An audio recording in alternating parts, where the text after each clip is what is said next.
Bonjour. Aujourd'hui, je vous propose d'écouter le témoignage de Marie. Elle nous parle de son expérience avec un chirurgien suisse, une expérience qui l'a profondément marquée. Écoutez ce récit comme on écouterait une confidence, avec douceur et ouverture, car derrière chaque mot, il y a une histoire humaine, parfois douloureuse, toujours précieuse. Je vous laisse maintenant avec ces mots.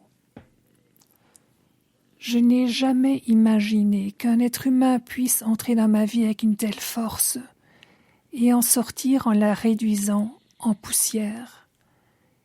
Il y a 1 an et demi alors que je traversais un divorce, après 38 ans de mariage, j'ai rencontré un homme qui m'a littéralement fait croire que j'avais trouvé mon âme sœur.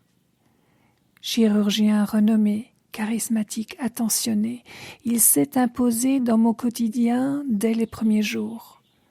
Appels vidéo incessants, mots d'amour, projets communs. Il me disait que j'étais sa raison de vivre.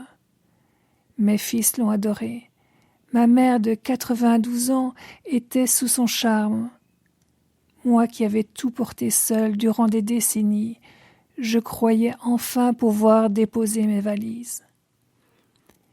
Tout est allé très vite. Il m'a comblé de cadeaux, de promesses, de voyages. Il a même fait tatouer sur sa peau un symbole complémentaire au mien, comme un sceau sacré de notre union. Pendant 1 an, il a rempli chaque vide en moi, chaque faille, chaque manque, jusqu'à ce que je n'existe plus que dans son regard. Et puis, tout a basculé. Au nouvel an de mon divorce enfin prononcé, il m'a offert un voyage à Bali. Il devait me rejoindre 1 semaine plus tard.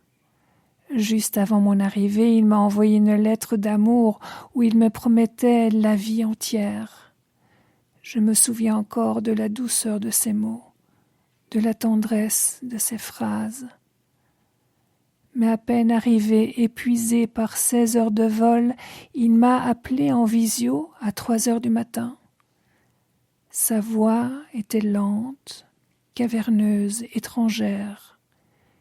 Il m'a annoncé qu'il ne viendrait pas, qu'il avait retrouvé une ancienne relation, qu'il ne m'aimait plus, qu'il avait menti sur ses derniers jours. J'étais seule à l'autre bout du monde, vulnérable, anéantie. En quelques heures, il a effacé toute trace de moi. Il a supprimé nos histoires de ses réseaux sociaux, changé ses photos. Il m'a renvoyé mes affaires pliées avec soin dans un carton. C'était comme si je n'avais jamais existé. Et il a disparu, sans un mot de plus. Pendant des mois, j'ai cru devenir folle. Comment peut-on passer de l'amour absolu à l'élimination foudroyante? Comment un être humain peut-il regarder votre douleur et continuer sa route comme si de rien n'était? Mes fils étaient dévastés, ma mère ne comprenait pas, et moi je n'étais plus que l'ombre de moi-même. La partie de moi qui croyait encore à la bonté des gens a été pulvérisée. Je me suis sentie possédée, comme si quelque chose s'était emparé de mon corps et de mon esprit. Je n'arrivais plus à travailler, plus à réfléchir, plus à respirer sans douleur. J'ai cherché des réponses partout.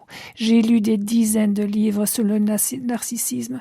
J'ai commencé une thérapie EMDR, mais rien ne me donnait la clé pour comprendre ce qui m'était arrivé. Aujourd'hui, je commence à relever la tête. Je me rends compte que j'ai eu des signaux d'alerte dès le début, mais que j'étais trop épuisée, trop affamée d'amour pour les écouter. Mon corps lui savait. Il me le disait, par des douleurs à l'estomac, des tensions dans la poitrine et une peur sourde. Cet homme était cruel, oui, cruel. Et pourtant, il m'a appris une chose essentielle. Je ne veux plus jamais confier ma vie à quelqu'un qui me fait douter de ma valeur. Je ne veux plus jamais donner le pouvoir à un autre de me détruire. Et même si la douleur est encore là, brûlante, je sais qu'un jour, elle deviendra cette cicatrice discrète qui me rappellera que j'ai survécu et que je suis encore debout. Merci d'avoir écouté le témoignage de Marie. Peut-être que ces mots résonnent en vous ou vous rappellent une situation que vous avez vécue. Si c'est le cas, n'oubliez pas que vous n'êtes pas seul.